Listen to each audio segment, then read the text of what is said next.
और चलिए अब सीधा रुख कर लेते हैं छत्तीसगढ़ की ओर, जहां पर डिप्टी सीएम विजय शर्मा दरअसल प्रेस कॉन्फ्रेंस कर रहे हैं। और इतनी ही नहीं, मैं आपको और एक बातें बताना चाहता हूं कि कांग्रेस के नेता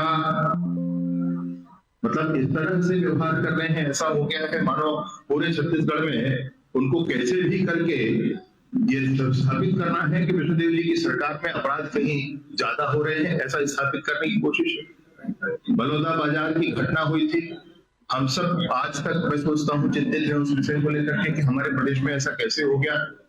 और उसमें भी आपको ध्यान है कि कांग्रेस के नेता और कांग्रेस के विधायक जेल में हैं और कल हाईकोर्ट से भी उनका जेल बेल खारिज हुआ है। इससे पहले लोअर कोर्ट से खारिज हुआ था, कल हाईकोर्ट से भी कांग्रेस के विधायक का बेल खारिज हुआ है। तो बलौदा बाजार में उनकी संलिप्तता रही है। आपको याद होगा कि अभी दिसंबर महीने में, अभी पिछले महीने उत्तरी जांगड़े जी ने मंच से खड़े होकर के कहा कि जैसा बलौदा बाजार में हम लोगों ने किया वैसा ही अब हमको फिर से यहाँ जाकर के तोड़ मचाना है।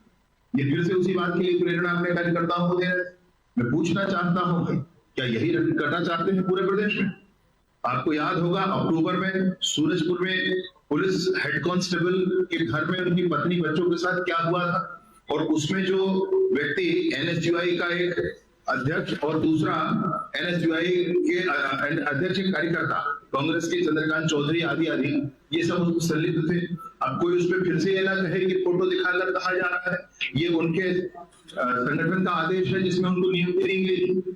ये उनके संगठन का आदेश है जिसमें नियुक्ति को तो आप नहीं निकाल सकते, नियुक्ति को तो मानना पड़ेगा। तो चाहे वो सूरजपुर की घटना हो, उस घटना में भी आपको कांग्रेस के लोग उसमें संलिप्त मिलेंगे। आपको ध्यान होगा कि सितंबर महीने में बालोद जिले के डोंडी थाने में एक शिक्षक ने आत्महत्या कर ली थी और उसने बताया था कि पूर्व विधायक कांग्रेस के मोहम्मद अकबर भी उनसे दो लोगों के साथ वो भी उसमें गुनाहगार है, उनके कारण भी उन्होंने आत्महत्या की। आत्महत्या कर ली भाई, आत्महत्या कर ली उन्होंने, ये वाला उस विषय था। तो उसमें भी वो गुनाहगार है, उनका भी नाम उसमें है। मैं आपको एक और बात कहना चाहता हूं, नवंबर 2021 में हम लोग को ध्यान है दामाखेड़ा में एक घटना हुई थी। उसमें पंत श्री प्रकाश मुनिराम साहेब उनके निवास पर कुछ लोग पहुंच गए थे और उन्होंने उद्दंडता मचाने की कोशिश की थी। बाद में ध्यान आया कि वो जो व्यक्ति है वह भी कांग्रेस का बड़ा नेता है, उसका भी स्पष्टता के साथ विषय आया था। आपको यह भी ध्यान होगा, मैं वह भी चीजें छोड़ दे रहा हूं, लेकिन रायपुर सेंट्रल जेल के बाहर एक फायरिंग हुई, सिंगल शॉट वाले से एक फायरिंग हुई थी और उसमें शेख शाहनवाज नाम का व्यक्ति था, यह भी कांग्रेस का कार्यकर्ता निकला। आपको यह भी ध्यान होगा कि सितंबर 2024 में बलरामपुर में नगर पालिका के अध्यक्ष एक है सुंदरमणि करके, उन्होंने उनके पति परमी वो गायों के ऊपर उन्होंने